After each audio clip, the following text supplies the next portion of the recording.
கர்த்தருடைய பரிசுத்த நாமத்துக்கு ஸ்தோத்திரம். இன்றைய தினத்துக்கான தேவனுடைய வார்த்தையானது சங்கீதம் 86ஆம் சங்கீதத்தில் அந்த 17வது வசனத்தை நான் பார்க்கும் பொழுது எல்லாருக்கும் தெரிந்த வசனம், பழக்கப்பட்ட வசனம்.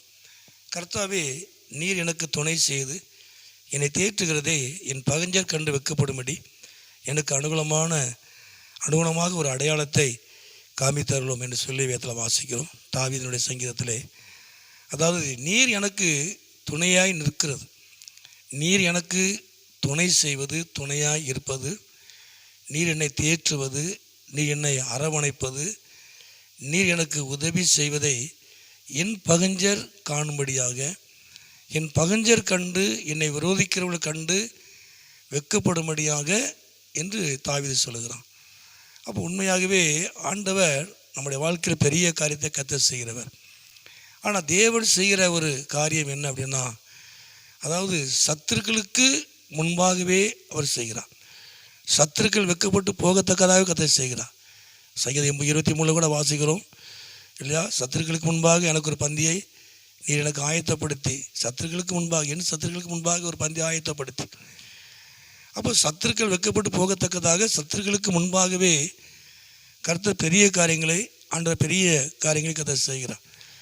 அப்போ இதைத்தான் தாவீது சொல்லுகிறான், கர்த்தாவே, நீர் எனக்கு துணை செய்து என்னை தேற்றுகிறதை என் பகைஞர் கண்டு வெட்கப்படும்படி, நீர் என்னை அரவணைக்கிறது, நீர் எனக்கு உதவி செய்வது, எனக்கு துணையாக இருப்பது எல்லாம் என் பகைஞர் கண்டு வெட்கப்படும்படி என்று தாவீது சொல்கிறான்.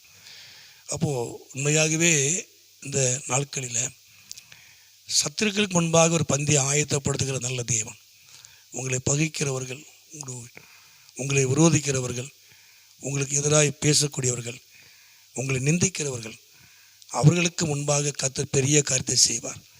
கர்த்தர் உங்களுக்கு துணையாக இருக்கிறது, கர்த்தர் உங்களுக்கு துணையாக இருப்பதையும், கர்த்தர் உங்களை தேற்றுவதையும், கர்த்தர் உங்களுக்கு உதவி செய்வதையும், கர்த்தர் உங்களை அரவணைப்பதும் எல்லாவற்றையும் உங்கள் சத்துருக்கள், உங்களை பகைஞர் கண்டு வெட்கப்படும்படியான காரியத்தை கர்த்தர் அந்த நாட்களில் அவர் செய்வார். எனவே வேதம் சொல்லுகிறது, அந்த ஏசியாவில் கூட ஒரு வசனத்தை நம்ம வாசிக்கிறோம். அந்த 50 ஆண்டவர், கர்த்தராகிய ஆண்டவர் எனக்கு துணை செய்கிறார், ஆகையால் நான் வெட்கப்படேன். ஆண்டவர் எனக்கு துணை செய்கிறார், ஆகவே நான் வெட்கப்படேன். அவர் எனக்கு துணையாக இருக்கிறதுனால நான் ஒருபோதும் வெட்கப்பட்டு போவதில்லை. என் பகைஞர் வெட்கப்படும்படி, என் சத்துருக்கள் வெட்கப்படும்படி கர்த்தர் எனக்கு பெரிய காரியத்தை செய்வார். கர்த்தர் ஆசீர்வதிப்பார். உண்மையாக கர்த்தர் உங்கள் வாழ்க்கையில் ஒரு பெரிய காரியத்தை கர்த்தர் செய்வார்.